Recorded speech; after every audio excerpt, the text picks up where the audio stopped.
Here with their tips on what to do if you or someone you know has a head injury, our trio of doctors. Please welcome GP Dr Anita, dietitian Lucy Jones and plastic surgeon Dr Dirk Kramer.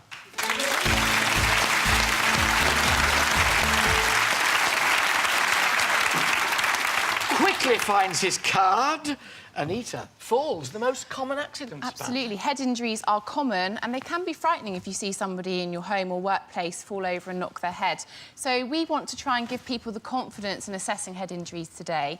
Most head injuries just result in a minor bump or bruise, but sometimes they can be more serious and you can even get a bleed into the brain or a skull fracture. So you need to check that it is just a minor bump and it's not serious? Yeah, absolutely. How do you check? So if you could be my model, then we can maybe run through a way that you can all check yourselves at home if you have a head injury. For 4 weeks I've been asking her to make me her model. So today is the day. Yeah, right.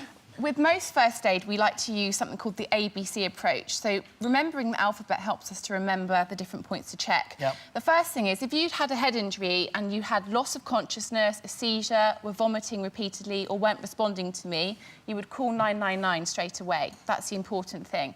If everything seems OK, starting with A, alert. So I'm looking at you, you look nice and alert.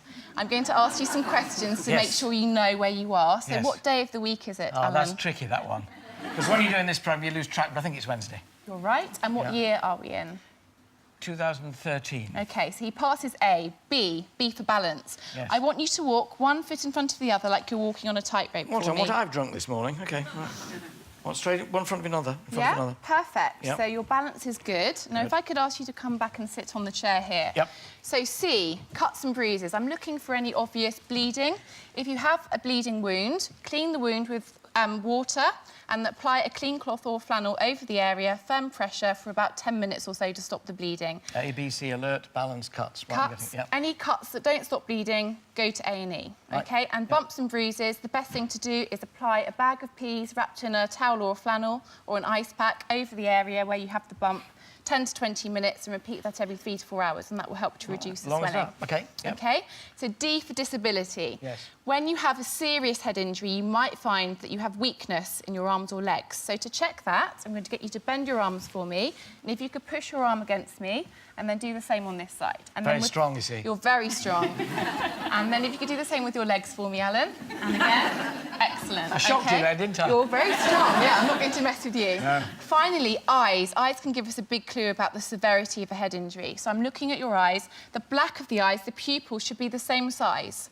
If you notice that the white of the eye goes red, that could be a sign of a serious head injury. And I'm also checking the ears and getting you to open your mouth and looking in your nose for blood or clear fluid, because if you have that, that could be a sign of a serious brain injury too. Also, bruising that suddenly appears under the eyes, like a black eye, or behind the ears, which we call battle sign, which is a sign of a skull fracture. Right. Unfortunately, I hope I haven't got one of those. So you've passed the head injury check. Really quick to do at home. Just remember your ABC and then go through those points. If you've done the check and everything seems OK, simple advice afterwards, rest, avoid watching computers or TV screens, have somebody with you for 48 hours to make sure you're fine, avoid alcohol, sleeping tablets, don't drive or operate machinery, and if you have a mild headache, take paracetamol-based products to settle the headache down. Fine. So I don't get to stay with you for 48 hours? No, no. There we are. You can't win them all. It's been around a long time. I can do 100 push-ups, no problem. Now, the diet side, lots of people have heard that chocolate, cheese and wine is out. Yeah. And although there's some truth to that, actually, migraines are very individual.